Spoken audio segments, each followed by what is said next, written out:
So welcome guys. अभी मेरा ये दूसरा चैप्टर है एनसीईआरटी रीडिंग का। प्लांट किंगडम में ऑलरेडी कर चुका हूँ, पता ही है सबको। और सेल चैप्टर आज हम करने वाले हैं, बाकी ये सब तुम देख सकते हो। तो अभी मेरा रैंक ओपन। सो सेल चैप्टर से अभी मैं करूँगा, इसके बाद ये सारे सेल और सेल डिवीज़न इसके बाद आएगा। सो सेल की अगर मैं बात करता हूँ गाइस,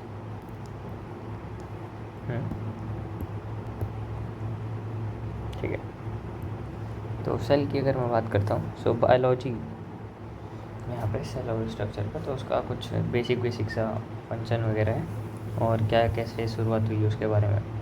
सो बायोलॉजी जो है स्टडी ऑफ लिविंग ऑर्गेनिज्म है, ये हम सबको पता है। और जो ये है डिस्क्रिप्शन बात करती है उसमें फॉर्म अपेरेंस कैसे आता है और कैसे डाइवर्सिटी ब्रिंग आउट होती है इन बायोलॉजी, कैसे कैसे इन लिविंग ऑर्गेनिज्म के अंदर, उसके बारे में बताया जाता है। सो अब होता क्या है कि सेल थ्योरी की वजह से ही हम अपना यूनिटी और डाइवर्सिटी और बहुत सारे फॉर्म्स में on the basis of cellular organisation of all the living forms, उस पे बेसिस पे होता है।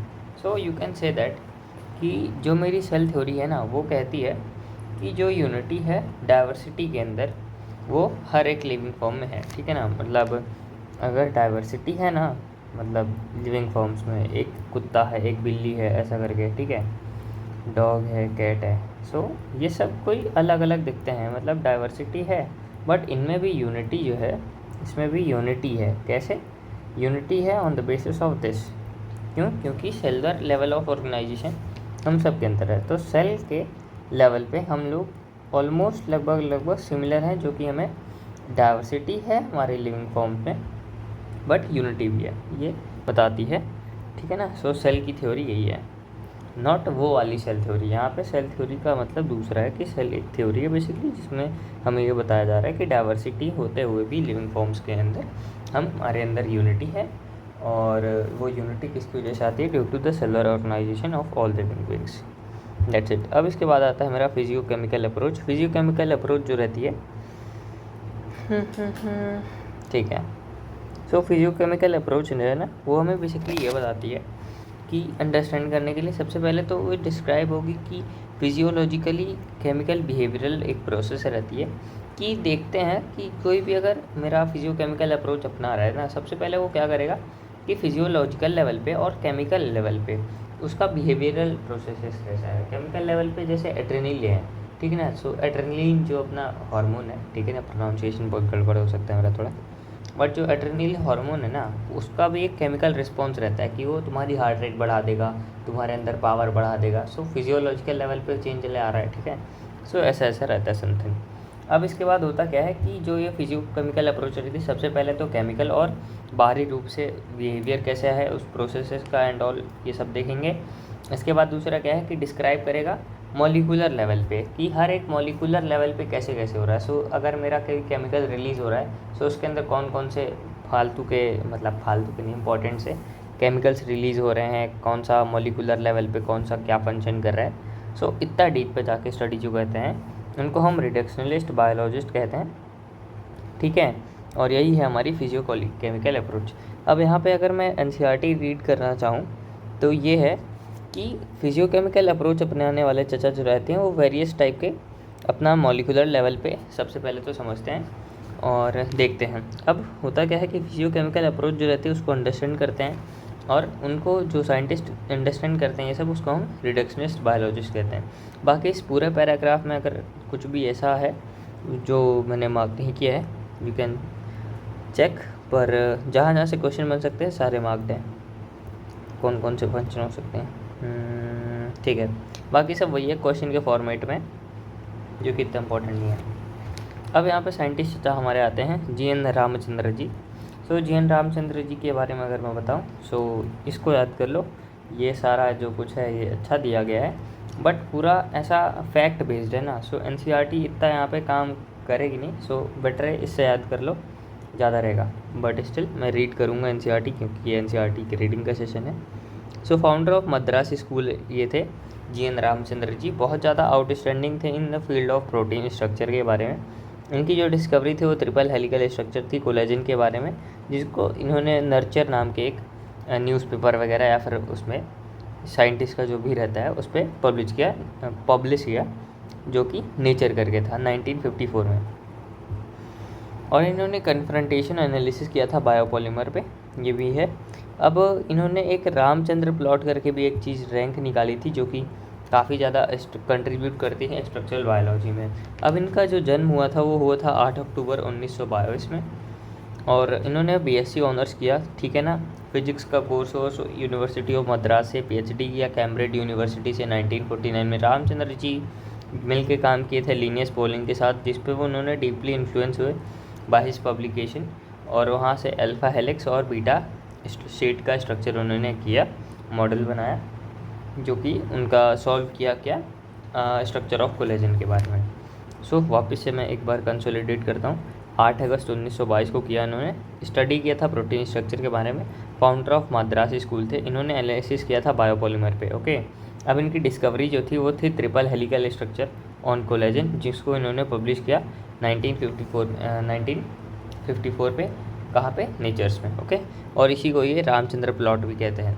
अब इन्होंने बाद में मिले, ये लीनियस के साथ मिले थे, और लीनियस ने इन्फ्लुएंस बाय हिम वो अल्फ़ा और बीटा का स्ट्रक्चर दिए, ओके। इसके बाद स्ट्रक्चर ऑफ कोलेजन भी इन्होंने किया था, ओके, सॉल्व किया था स्ट्रक्चर ऑफ कोलेजन, यहाँ पे एस में लिखा है क्या, सॉल्व किया था स्ट्रक्चर वगैरह। अब हम बात करते हैं एक्चुअल जो यहाँ से हमारी चीज़ें हैं। अब सेल यूनिट ऑफ लाइफ में होता क्या है बेसिकली, कि कोई भी चीज़ अगर तुमको दिख रही है कि ये लिविंग ऑर्गेनिज्म है, तो लिविंग ऑर्गेनिज्म को ज़िंदा क्या बनाती है चीज़ें, सो उसके बारे में बात करते हैं। So presence of basic unit of life, जिसको हम सेल कहते हैं, वही फंडामेंटल स्ट्रक्चर ऑफ लाइफ जो है वो सेल है, ठीक है ना, कोशिका।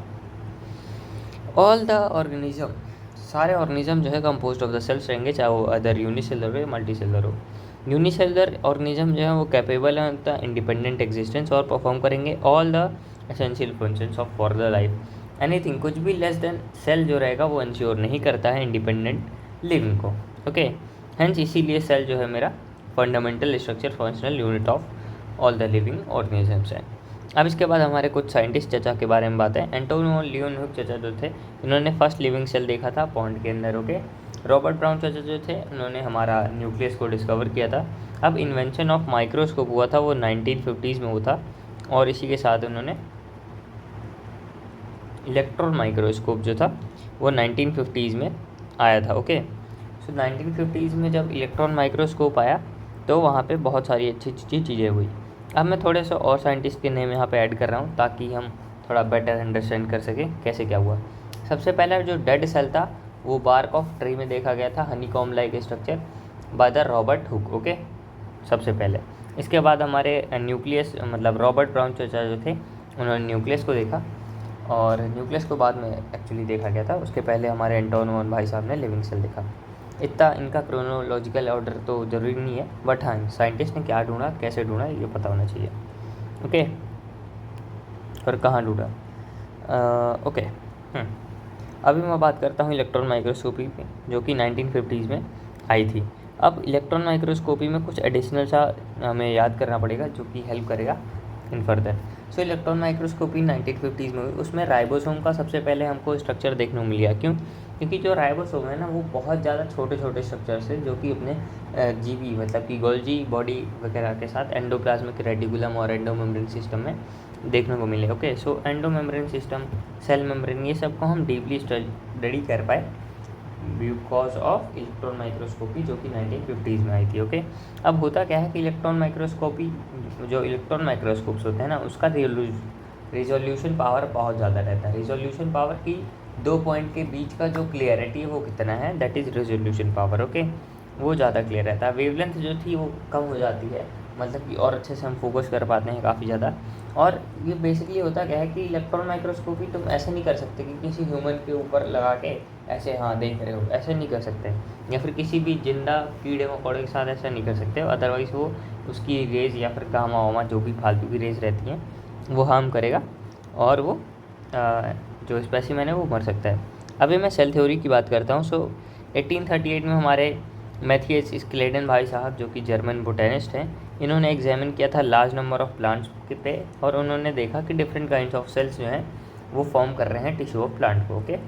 इसके बाद हमारे आते हैं स्वान भाई साहब, जो कि अब उनका आधार कार्ड चेंज हो चुका है, तो वो जर्मन जूलॉजिस्ट कहलाए जाते हैं। ओके, सो जर्मन जूलॉजिस्ट चचा हैं हमारे। इन्होंने different types of animal tissue cells के बारे में स्टडी की। अब सेल की जो थिन आउटर लेयर है वो प्लाज्मा मेम्ब्रेन है। इन प्लाज्मा मतलब in animal cell plasma membrane है। ये हमारे स्वान भाई साहब जो कि एनिमल वाले थे, जर्मन जूलॉजिस्ट, उन्होंने देखा। पर इन्होंने क्या किया कि ये भी बताया कि जो प्लांट है ना, प्लांट सेल में एक एक्स्ट्रा लेयर है, प्रेजेंस ऑफ सेल वॉल है, जो कि यूनिक कैरेक्टर है for the plant cell. Okay, so ये भी हमारे चाचा जी ने बताया। इसके बाद क्या था कि जो सुहान भाई साहब है, इन्होंने हाइपोथेसिस दे दी कि द बॉडीज जो है ना ऑफ एनिमल्स एंड प्लांट्स, ये कंपोज्ड है by the cell and product of cell. जो सेल है ना वो कंपोज्ड है with the products of cell से ही एनिमल और प्लांट सेल बने हैं। सो इनका चचा का कहना है एनिमल और जो प्लांट है ना, ये दोनों जो हैं ये बनते हैं सेल और प्रोडक्ट ऑफ सेल से। सो इन्होंने हाइपोथेसिस दे दी इसकी। हाइपोथेसिस ऐसे मतलब कि तुक्का मार दिया, सही हो गया तो जय हो, नहीं हुआ तो कोई बात नहीं, मैंने तो ऐसे तुक्केबाजी की थी। हाइपोथेसिस का मतलब, ठीक है। सो ये स्वान भाई साहब ने दी थी, ठीक है। अब स्क्लीड एंड स्वान इन दोनों ने हाथ मिलाया और दोनों ने बोला कि हम फॉर्मुलेट करेंगे सेल थ्योरी।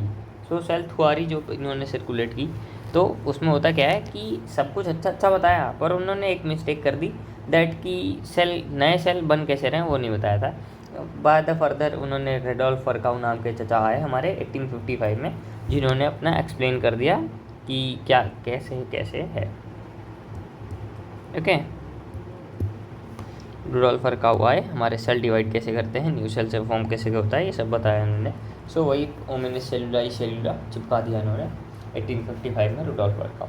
ओके, अब सेल थ्योरी में इन दोनों ने बोला क्या था कि all the cells are composed of cell and product of cell, जो कि तुक्केबाजी इनकी सही निकल गई स्वान भाई साहब की।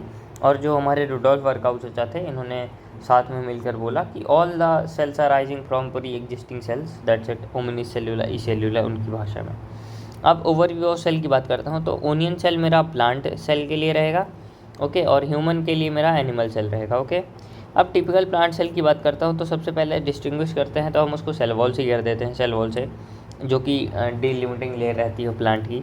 और अगर मैं बात करता हूँ सेल मेम्ब्रेन की, वो ह्यूमन चीक मतलब कि एनिमल सेल के लिए रहेगी, और अदर आउटर मेम्ब्रेन रहती है, यही हमारा डिलिमिटिंग स्ट्रक्चर है इन एनिमल। सो एनिमल के लिए सेल मेम्ब्रेन, प्लांट के लिए मेरा सेल वॉल, ठीक है। अब डेंस मेम्ब्रेन बाउंड स्ट्रक्चर है, जो कि जिसे हम न्यूक्लियस कहते हैं, जो कि कंटेन करता है क्रोमोसोम, और वो क्या है, वो जेनेटिक मटेरियल डीएनए कंटेन करता है। ओके, अब सारे जो सेल्स रहते हैं जो कि मेम्ब्रेन बाउंड रहते हैं और न्यूक्लियाई रहता है उनके पास, उस सारों को हम यूकैरियोटिक कहते हैं। सेल्स जिनकी मेम्ब्रेन बाउंड रहती है विद द न्यूक्लियस, मतलब जिनका न्यूक्लियस जो है मेम्ब्रेन बाउंड रहता है, दैट आर यूकैरियोटिक्स। अब मैं बात करता हूँ प्रोकैरियोटिक की। सो बोथ तो प्रोकैरियोटिक उन सब में दोनों में क्या कॉमन है कि सेमी फ्लूइड मैट्रिक्स रहेगा, जिसको हम साइटोप्लाज्म कहते हैं, और वो मोस्ट ऑफ द सेल का ऑक्यूपाई करता है। अब main arena of cellular activities, मतलब सारी प्रोसेसेस कहाँ पे हो रही हैं, वो हमारा साइटोप्लाज्म होता है। सो साइटोप्लाज्म को कहते हैं main arena of cellular activities. Chemical reaction यहीं पे होती है, और अगर कोई भी सेल है तो सारी रिएक्शंस इसकी साइटोप्लाज्म के अंदर ही होती रहती हैं, लिविंग स्टेट के।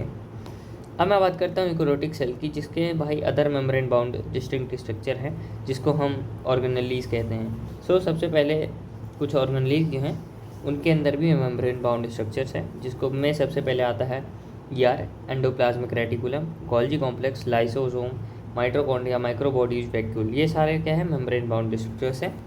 प्रोकैरियोटिक की बात करता हूँ, तो ये मेम्ब्रेन बाउंड ऑर्गेनेलीज जो हैं वो लैक करते हैं, मतलब कि इनके अंदर मेम्ब्रेन बाउंड स्ट्रक्चर्स नहीं होते हैं, या फिर मेम्ब्रेन बाउंड ऑर्गेनेली नहीं होते हैं। राइबोसोम जो है ये मेरा नॉन मेम्ब्रेन बाउंड है, जो कि यूकर प्रोकर दोनों पर मिल रहा है। ओके, सो अगर कॉमन चीज़ देखी जाए, सो दोनों यूकर और प्रोकैरियोटिक के अंदर कॉमन कौन सा है, सो ये राइबोसोम है। राइबोसोम में क्या है, non membrane bound organelle. Okay, ribosome क्या हो सकता है, आर फाउंड दोनों में।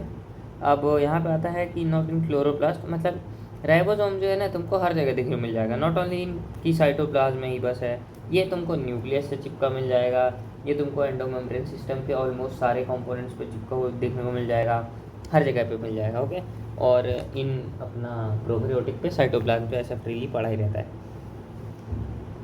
क्लोरोप्लास्ट पे रहेगा, माइटोकॉन्ड्रिया पे रहेगा, रफ एंडोप्लाज्मिक रेटिकुलम पे भी रहेगा।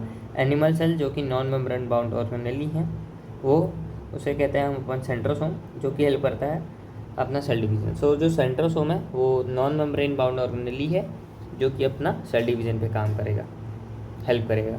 अब सेल के different types of shape structure, शकल सूरत हो सकती है भाई।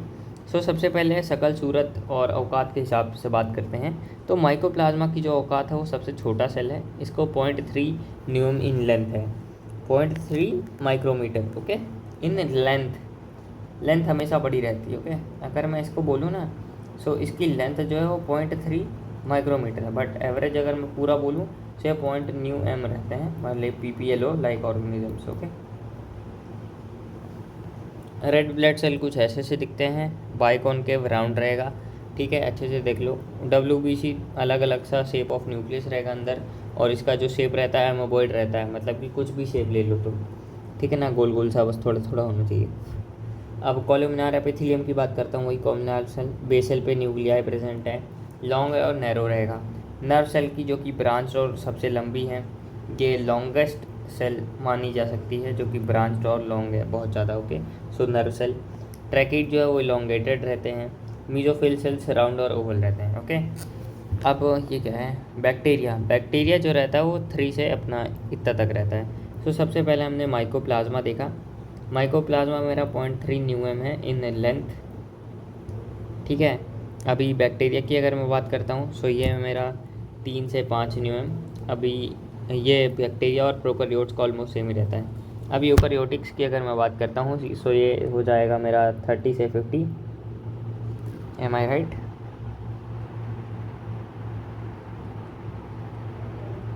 ठीक है, हाँ, तो आगे की बात करते हैं यहाँ पे। लार्जेस्ट आइसोलेटेड सिंगल सेल मेरा जो है वो अपना ऑस्ट्रिच का एग है। ह्यूमन आरबीसी जो रहता है अबाउट 7 न्यूएम रहेगा। ओके, सो ह्यूमन आरबीसी का डायमीटर कितना है, 7 न्यूएम, इट मीन्स 7 का micrometre. Okay, 7 micrometre. Nerve cell जो है लॉन्गेस्ट सेल है, अभी बताया मैंने।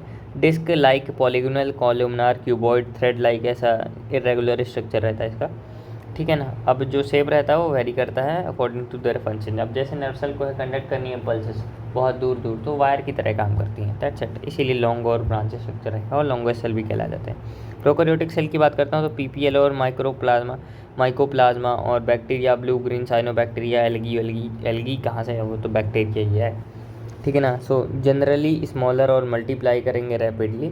सो प्रोकैरियोटिक जो रहते हैं वो छोटे रहते हैं और मल्टीप्लाई करेंगे फटाफट से। ओके, ज़्यादा कुछ कंटेंट नहीं है तो फटाफट से हो जाता है, और इनका जो शेप और साइज़ रहता है काफ़ी ज़्यादा वेरी कर सकता है। ओके, 4 बेसिक शेप्स होते हैं, वही अपना रॉड बेसिलस रहेगा, अपना ये कोकस स्फेरिकल, विब्रियोकोमा, और स्पाइरलम स्पाइरल रहता है। ऑर्गेनिज्म जो कि प्रोकैरियोटिक रहते हैं वो फंडामेंटल सिमिलर रहते हैं, इवन दो प्रोकैरियोट्स मतलब वाइड वैरायटी ऑफ शेप और फंक्शन का करते हैं। सो फंडामेंटली सिमिलर रहेंगे। So prokaryotic vary in shape size and all, ठीक है ना, but similar in fundamental. So ये एक स्टेटमेंट बन सकता है जो कि एजर्शन ट्रू होगा। ओके, अब प्रोकैरियोट्स में जो होता है ना, उनके अंदर सेल वॉल रहती है, प्रोकैरियोटिक में सेल वॉल रहती है। प्रोकैरियोटिक में क्या, जो प्रोकैरियोटिक वाले सेल रहते हैं ना, इसके अंदर क्या रहती है कि अपना सेल वॉल ऑलरेडी इनबिल्ट रहती है, हमें पता ही है।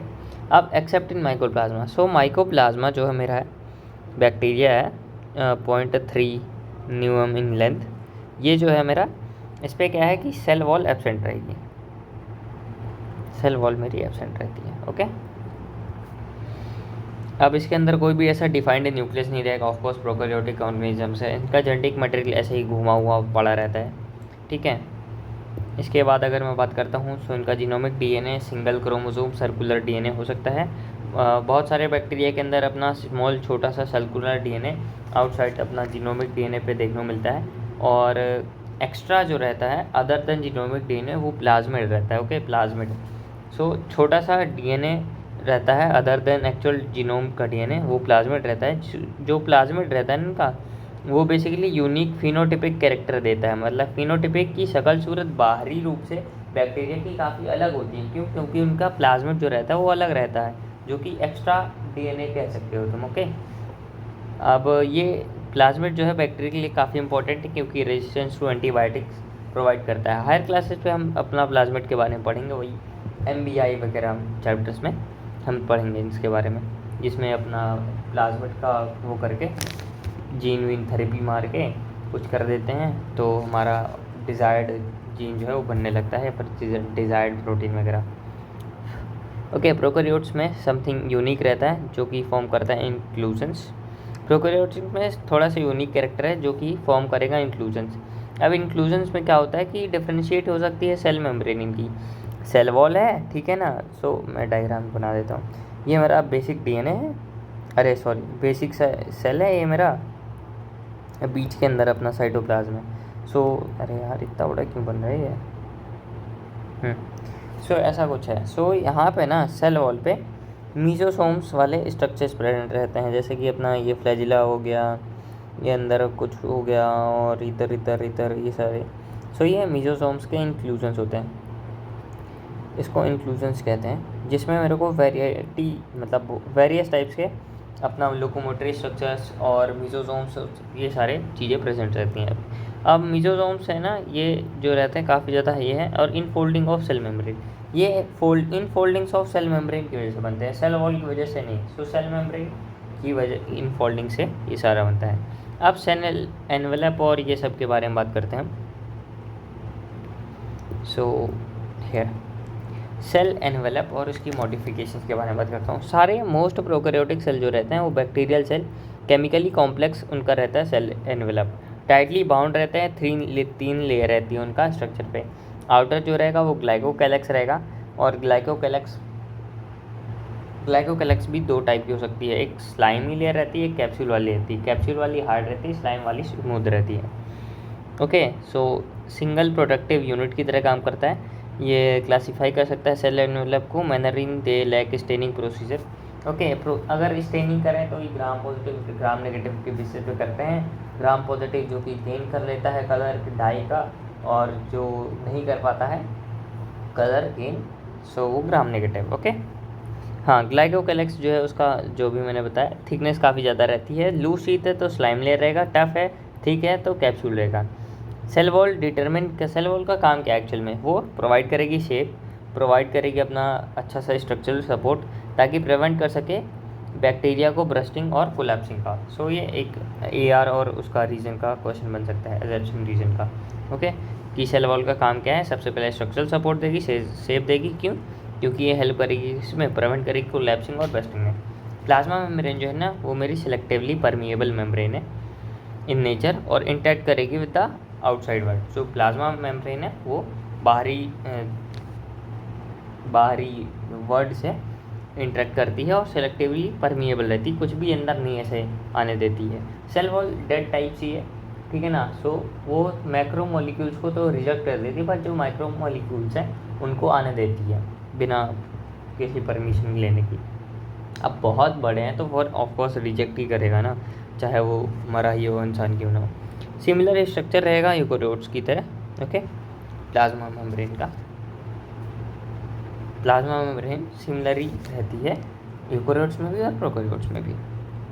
अब वही स्पेशल मेम्ब्रेनस स्ट्रक्चर मीसोसोम रहता है, जो कि एक्सटेंशन ऑफ प्लाज्मा मेम्ब्रेन की वजह से बनता है, जो कि फॉर्म कर सकते हैं वेसिकल ट्यूब्यूल्स और लैमेले। अरे यार अभी तो बनाया था, फिर से बना देता हूँ। सो ये मेरे सेल मेम्ब्रेन है, ये वेसिकल्स वगैरह रहेंगे, ट्यूब्यूल्स रहेंगी, और ये लैमेले रहती हैं। सो ये हेल्प करेगा किसमें, सेल वॉल में, सेल वॉल की फॉर्मेशंस पे। सो सबसे पहले मीजोसोम्स का काम क्या है, सेल वॉल की फॉर्मेशन बनाने में, डीएनए रेप्लिकेशन करने में, और डिस्ट्रीब्यूशन करने के लिए डॉटर सेल का। ओके, अब ऑल्सो ये हेल्प करेगी रेस्पिरेशन में, सिक्रिएशन प्रोसेस में, सरफेस एरिया इंक्रीज करेगी लैमेले वगैरह, और प्लाज्मा मेम्ब्रेन में एंजाइमेटिक कंटेंट भी इंक्रीज होता है। अब कुछ प्रोकैरियोट्स जैसे कि अपने साइनोबैक्टीरिया ना, ये अदर मेम्ब्रेनस एक्सटेंशन भी रहते हैं इनटू द साइटोप्लाज्म, ठीक है।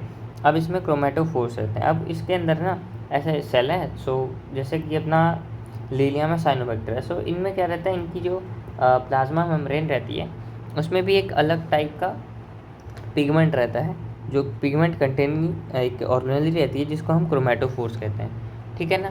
सो अदर एक मेम्ब्रेन रहती है जो कि क्रोमेटोफोर कहलाती जाती है, जो कि पिगमेंट कंटेन करेगी। अगर बैक्टीरियल सेल मोटाइल है, नॉन मोटाइल है, अगर वो मोटाइल है तो उसके पास थिन फिलामेंट रहेगा जो कि सीलिया या फिर फ्लैजिला हो सकता है, और ये extension from their cell wall होता है। एक्सटेंशन इट मीन्स क्या, एक्सटेंशन बोला है ना, सो ये है सेल वॉल। सो एक्सटेंशन मतलब कि ये फाड़ के निकल रही है, एक्सटेंशन मतलब कि एक्सटेंडिंग फ्रॉम सेल वॉल। सो ये निकल रही है एक्चुअल में सेल मेम्ब्रेन से, बट एक्सटेंड किससे हो रही है, सेल वॉल से। सो दैट्स वाई यहाँ पे एक्सटेंडिंग लिखा हुआ है। कहाँ गया, extension from the cell wall called flagella. Flagella extend करेगा फ्रॉम, एक्चुअल में तो सेल वॉल से एक्सटेंड करता है, और जनरेट कहाँ से होता है या फिर निकलता कहाँ से, पैदा कहाँ से होता है, वो प्लाज्मा मेम्ब्रेन की मेम्ब्रेन से। Bactrian flagella. अब बैक्टीरियल का जो फ्लैजिला रहता है ना, उस पर फिलामेंट हुक और बेसल बॉडी, ये तो बेसिक है। फिलामेंट जो है वो लॉन्गेस्ट पोर्शन रहेगा, ठीक है, और एक्सटेंड करेगा वही सेल वॉल, सेल सरफेस पे, बाहर पे, फ्लैजिला मूव कराने में। अब फ्लैजिला के अलावा भी लोकोमोट्रिक स्ट्रक्चर्स रहते हैं, एक तो हो सकता है एक पिलाई और एक फिम्ब्रे, ये सारे सरफेस के स्ट्रक्चर्स हैं, ठीक है ना। और ये do not play role in motility, मतलब कि फिम्ब्रे और पिलाई जो है ना, ये दोनों मोटिलिटी प्रोवाइड नहीं करते हैं, ओके। बट फिलामेंट मतलब अरे जो मेरा फ्लैजिला है ये मेरे को मोटिलिटी मतलब कि घूमने फिरने की आज़ादी देता है। पिलाई और फिम्ब्रे ये सब अपना स्ट्रक्चर है जो कि चिपकने उपकने पे, एडेशन वगैरह पे, रॉक से इन सब पे काम देता है। अब जैसे पिलाई है ना, ये इलांगेटेड ट्यूबुलर स्ट्रक्चर है जो कि स्पेशल ट्यूबुलिन प्रोटीन से बनता है, ओके। और जो फिम्ब्रे है ये स्मॉल ब्रश लाइक, जैसे हमारी टूथब्रश रहती है ना, उस तरह का स्ट्रक्चर रहता है। स्प्राउटिंग ऑफ सेल्स, ऐसा सेल ऐसे ऐसे ऐसे ऐसे, so it look like this, ऐसा ऐसा जो रहता है वो फिम्ब्रे रहता है, ओके।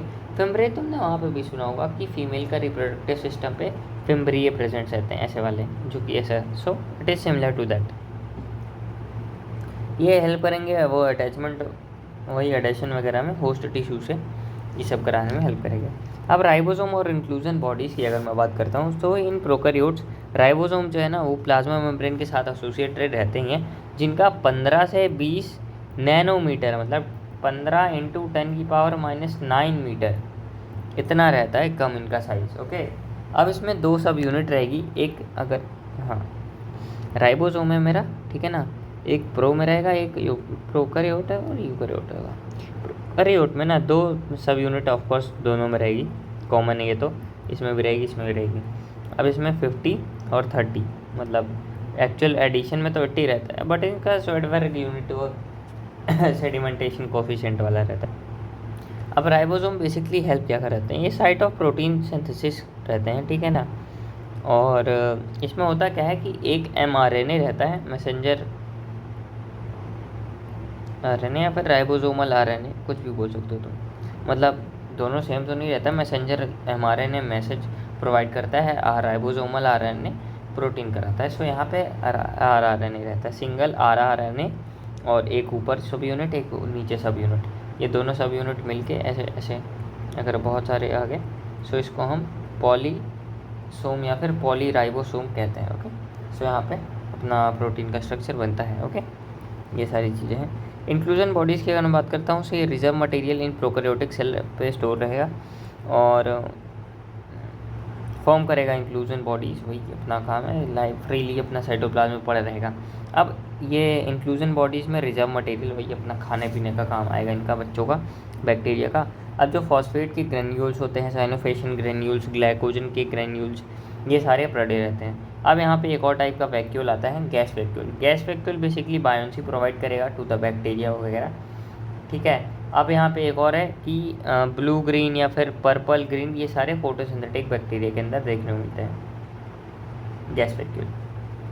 सो गैस वैक्यूल किसके अंदर देखने को मिलेगा, ब्लू ग्रीन पर्पल और ऐसे वाले सिंथेटिक फोटोसिंथेटिक वाले बैक्टीरिया के अंदर। प्रोकैरियोटिक सेल्स की अगर मैं बात करता हूँ, इंक्लूड ये सारे प्रोकैरियोटिक सेल में सारे प्रोटिस्टा, सारे प्लांटे, सारे एनिमल और फंगाई, ये सारे आ जाते हैं यूकैरियोटिक में, ओके। एनिमल। सो एक्सटेंसिवली कंपार्टमेंट मतलब अब यूकैरियोटिक सेल में ना हर एक चीज़ का अलग अलग कंपार्टमेंट है, न्यूक्लियस का अलग, इसका अलग, इसका अलग, हर चीज़ का अलग अलग, हर चीज़ का अलग अलग सा कंपार्टमेंट बन गया। इसके लिए एक्सटेंसिव कंपार्टमेंटलाइजेशन हुआ है इन यूकैरियोटिक सेल्स, ये लिखा हुआ है। यूकैरियोटिक सेल्स जो रहते हैं वो पोजेस करेंगे ऑर्गेनाइज्ड रहेगा, न्यूक्लियस इनका न्यूक्लियर एनवेलप के साथ कवर रहेगा, वैरायटी ऑफ कॉम्प्लेक्स लोकोमेट्री स्ट्रक्चर्स रहेगा, साइटोस्केलेटन के स्ट्रक्चर्स होंगे। ओके, सारे यूकैरियोटिक सेल जो है ना वो आइडेंटिकल नहीं रहते, स्पेशली प्लांट और एनिमल में ही ले लो, जिसमें प्लांट में सेल वॉल रहेगी, प्लाज्मिड रहता है, प्लाज्मिड बैक्टीरिया में यहाँ पे प्लास्टिड है। Okay, cell wall, plastid, large central vacuoles, ये सारा रहता है। इसको 4cc से याद कर ले सकते हो तुम। ओके, एक तो हो गया सेल वॉल, सेंट्रीओल, और एक और क्या था ये, cell wall, centriole, central vacuole, और क्या था, ठीक है। तो अभी मेरे को 3C याद आ रहे हैं। सो ऐसे याद कर सकते हैं फॉर द डिफ्रेंशिएशन। ये मेरा प्लांट सेल और एनिमल सेल का डायग्राम है। एनिमल सेल के अंदर सेंट्रियोल रहता है, और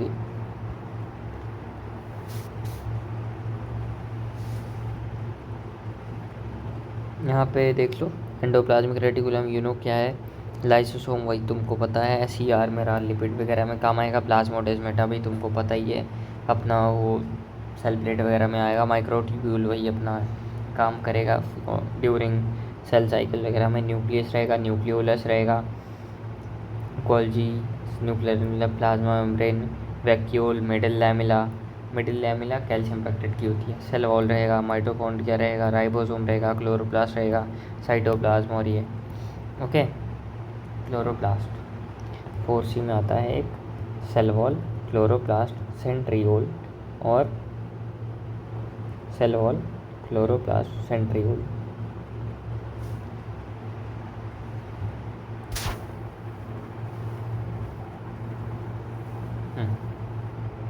सेंट्रियोल यहाँ पे एनिमल वाले पे रहेगा जो कि यूनिक है।